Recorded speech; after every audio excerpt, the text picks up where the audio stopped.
Stanton Smith, thank you so much for joining me again, man. How's it been? It's been good. Thanks for having me back. Yeah, you bet. You bet. We were looking at the first episode and it was April 1st, 2022, I think. And so right around a year, depending on when this comes out, once a year, one might argue that's not enough, Stanton. Some might say it's too much. I don't know. We'll let the audience decide, I guess. But no, in all seriousness, man, we're happy to have you. For those that maybe didn't hear the last episode or don't really know about you or what you do here at InflowCX, could you describe, sort of your title and role and what you do to help customers for us? Sure thing. So I am vice president of our CX technology consulting group. What that entails is essentially identifying customer stakeholders, identifying the requirements, documenting those, making sure that we've got a thorough discovery of what not only the current state is, the desired future state, though, and how we can build the bridge to cover that gap. What is new in the market that could meet your needs? What can bring about greater efficiencies, timelines, implementations, ROI evaluations? So it really runs the gamut within the group here of what we need to effectively select a technology and get that into place. Oh, awesome. Good stuff, man. I know one of the things that you guys focus on big is kind of, objective data decisions. But even within that, there's a part of the process that you take with customers. It's all around, scorecarding, which is big in the evaluation. I know I won't steal too much of your thunder here, but one kind of question that I find a lot of customers and organizations have when they're thinking about new technology for their contact center is, how do we actually make this decision around data versus just, emotion or a good salesperson or something? It's really interesting when you look at the market. There are like hundreds and hundreds of different technology companies out there. And even if you just look at core CCaaS providers, there's dozens and dozens. So if you're not, current or up to date on the ins and who's who of sort of the industry, it's really easy to get lost because it's just a very messy and complex space. And so I know that was a little long-winded, but Stanton, how do you guys help ensure that a contact center evaluation is a decision made around data versus, not data or something else, subjectivity, I'll call it? Yeah, no, that's a great question, Austin. Thank you. So throughout this process, there are so many different players in this space, as you mentioned, and they all have very similar offerings, but some go about it in a different way. And what's important to know is not only who does it the best way, but that's very subjective. It's who does it the best way for your business needs. So part of our process as we're going through the discovery phase with a client, we uncover the key drivers of their business and we create a scorecard that speaks to those core areas. And remember, the purpose of a scorecard isn't to make a comprehensive checklist of features or functionalities in a platform, but rather to determine which of several good options is the best one based on what the business most needs from the contact center. So bearing that in mind, it's important to have a scorecard that isn't too light, but you don't want to have so many items listed that a positive score in 20 trivial items can outweigh a poor score in a critical item. So as we build scorecards with the client, we agree on the criteria and weightings of those items before any demos are shown. That way we're all on the same page. As we see the vendor demos, the key stakeholders on the customer side, either individually or by group within the business, depending on the size and complexity of the customer, will fill out a scorecard that we've created for that vendor. And based on that, we aggregate the responses. We look at what the data tells us. We highlight any outliers, both positive and negative, so that all angles are looked at. Perhaps somebody saw something that the others didn't, or maybe somebody heard something very differently than what came across to everyone else. We use those aggregated scorecards to spark discussion among the stakeholders, and that allows us to use data-driven examples from the demos to know which vendors should move forward in the process, which should come back to highlight a certain part of their technology that perhaps needs greater depth and detail on it. And this is really a straightforward approach. Sometimes the vendor who you thought had the most boring demo actually has the best tech, or vice versa. The goal obviously is that all demos are great every time, but we know that doesn't always happen. And the business Sure. needs to make a decision based on getting the right technology, not who has the best showman. Yeah, yeah, no, that's great, and I like what you said there too, and expand on it, if you would, in that, you know, the scorecard is really different for every unique business because the requirements are different, and if you could just spend a minute or two maybe on drilling down on the sort of roadmap and how we build that scorecard for different organizations, like what's the process to get all that information into the scorecard? Yeah. So as we and the consulting group dive into these deep discussions around various aspects of the contact center with the business, we pull out those things that are most key and important and put those in the scorecard. So for example, perhaps one customer has a lot of heavy outbound dialing. They're an outbound sales contact center versus another might be primarily customer service and inbound. Some want to find an all-in-one solution from a contact center vendor that can cover all the rounds for their analytics, their quality, their workforce management. Others prefer to look at those CX ecosystem technologies siloed to say, all right, we're going to pick somebody for the contact center. We're going to find somebody else for our UC, somebody else for WFM, somebody else for automation, analytics. And so depending on what that vendor profile is like, what the overall solution profile is like, we can build a scorecard for each piece of it. Got it. Okay, that's great. The other thing that I think comes up a lot of times with customers, especially for those that haven't procured or been through a process where an organization is procuring cloud contact center technology, is timeline, right? Some people may think they need to do this 5 years before they're ready to make a decision. Some people may need to think the evaluation starts 5 days before decision. In your in your experience, how do you help someone kind of go through this procurement process, maybe that might be foreign to them and to their organization, to make sure that they've got ample time to make the right decision? Yeah.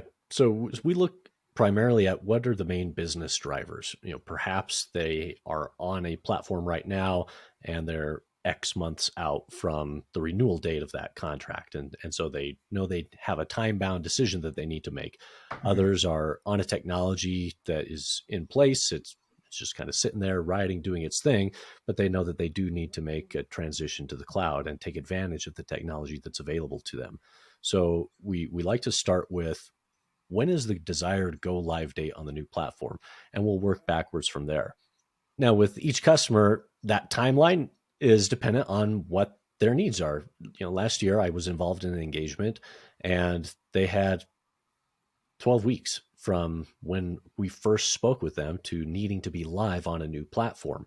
We were able to walk through our process with them.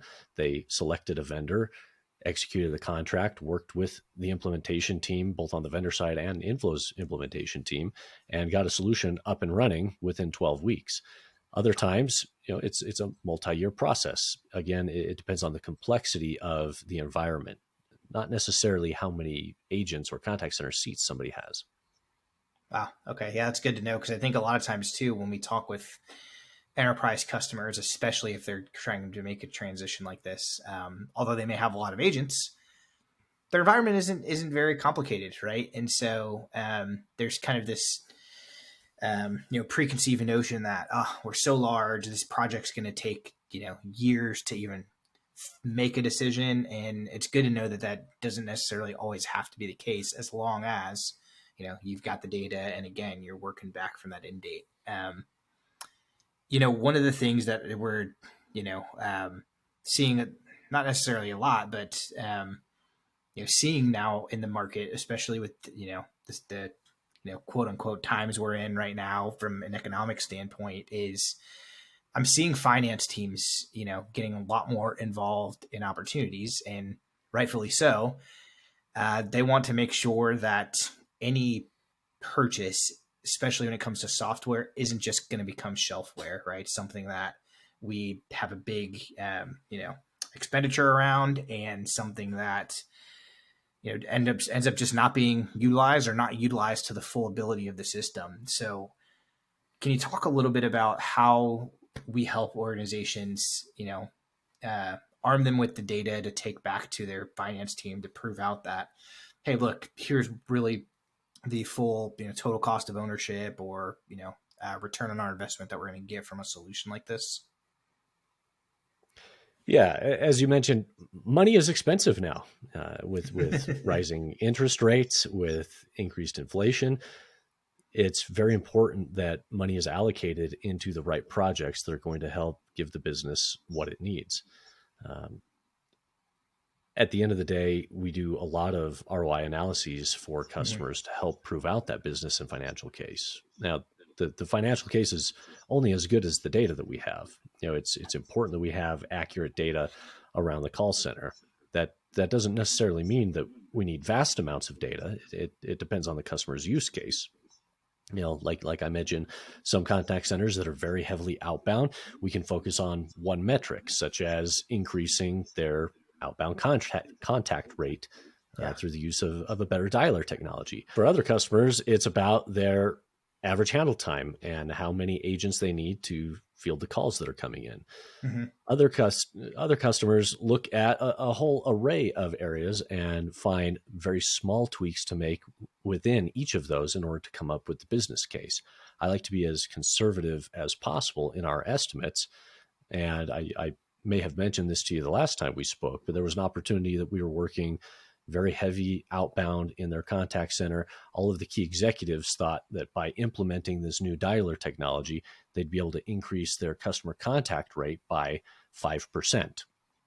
Now, we put the numbers into the model. It proved out a very, very favorable ROI, and we scaled that back to find where the break-even point would be.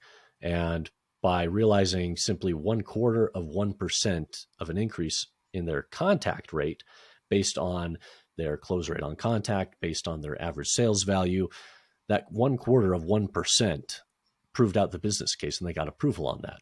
They ended up getting closer to the 5%, and it worked out very well for them. But I like to be as conservative as possible in a financial model.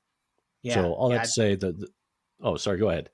So Stanton, you talked about average handle time. You talked about, the outbound dialer story, which I think is a really great one.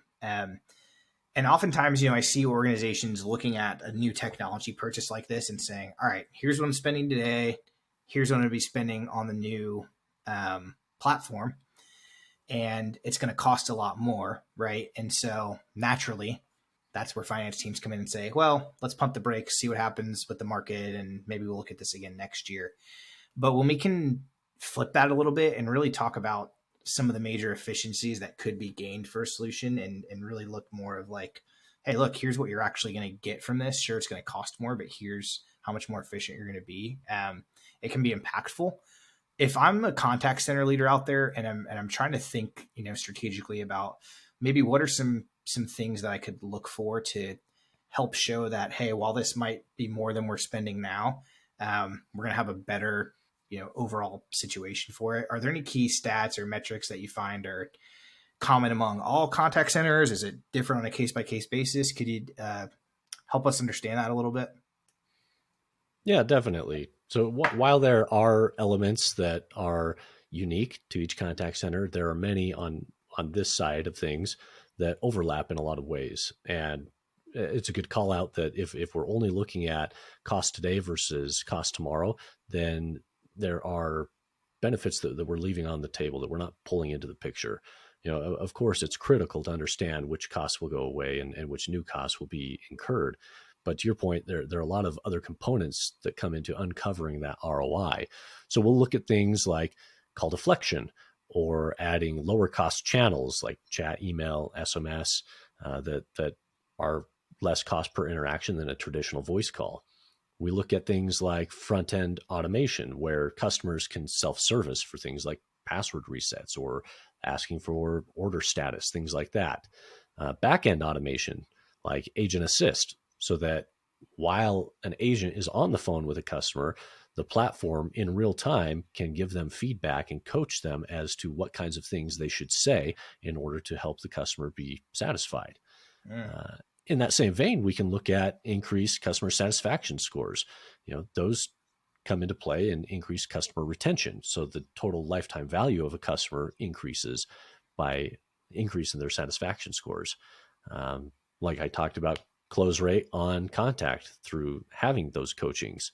And we looked at cost reductions, lower agent training time so that newly hired agents can get up to speed faster. We look at reduced agent churn rates because they have the tools that they need. They have an intuitive UI that they're working in, and they stick around longer.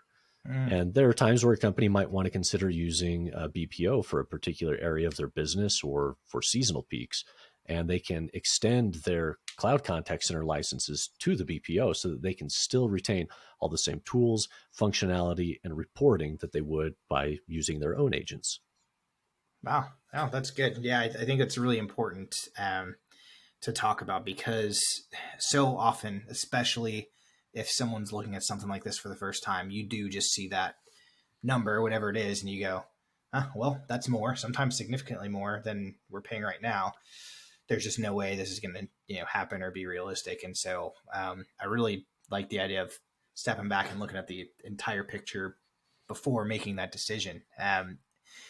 Kind of, switching gears a little bit, or we've talked a lot about, I should say, about sort of what happens up to the point of saying, hey, this is the new, technology provider we're going with. Here is, the reason why we're going with it. And we've got the data to make that decision. I want to touch on a little bit, because I know this touches your org. What happens after that, right? So often, we find customers, or maybe people who aren't even our customers, but, could be, where they talk about, look, we made this investment in this technology, and for whatever reason, it's not doing the things we thought it was going to do, right? Or going back to, I talked about shelfware a little bit earlier. We bought this thing and it's just sitting there. We know we're not getting the most out of it. Is there anything that you have found success in, or that your team has found success in, that has to happen after you decide on procuring the technology to make sure that your organization realizes, the success of your contact center investment? Yeah, there's got to be full alignment from all the key stakeholders on the customer side as to what the goals are, so that we work towards those.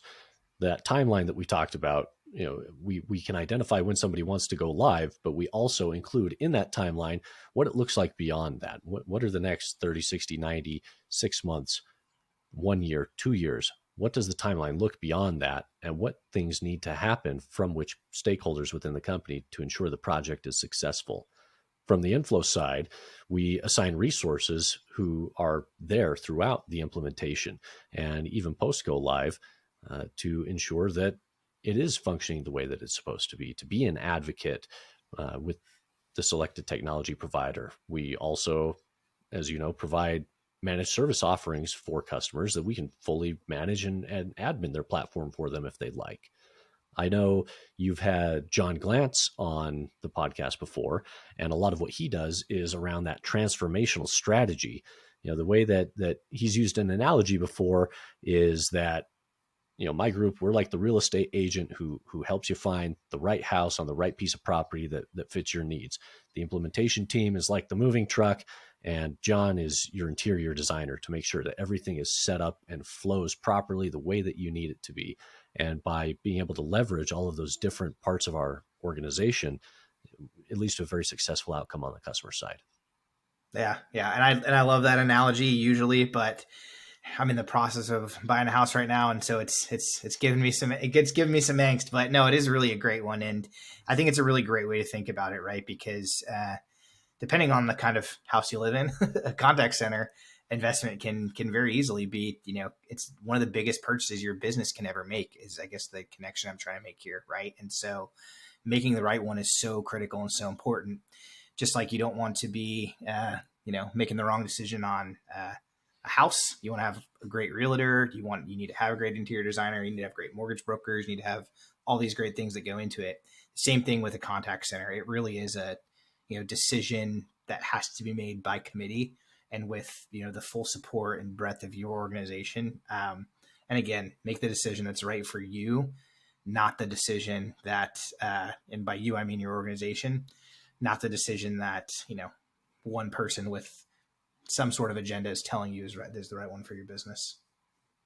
100%. And that's a big part of the value that we bring to the table at Inflow, is that we have expertise in so many of these different areas. We can bring that to the table. We can work with customers to help them find the contact center solution that is the right fit for them. It's of course critical to have a good product or service that you're offering to your customers.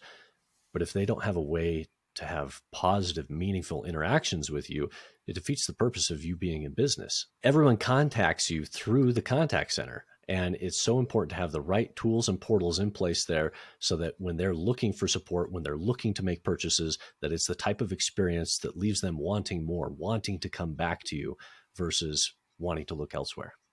Yeah.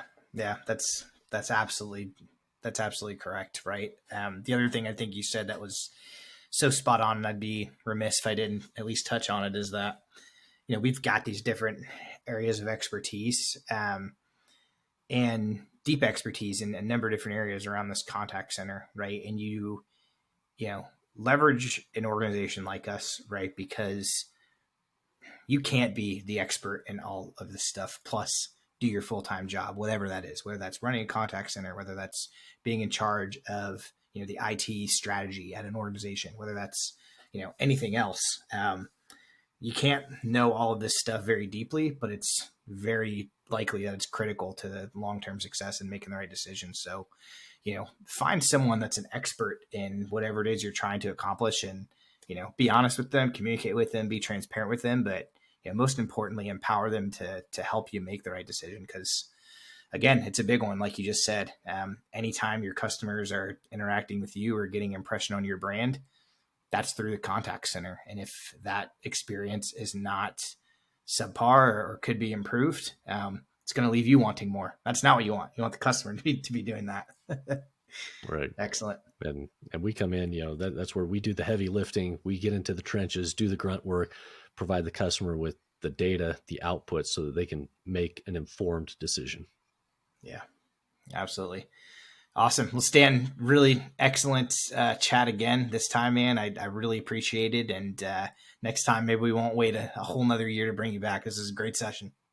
Sounds good. Thank you, Austin. Appreciate you having me. Yeah, you bet. See ya.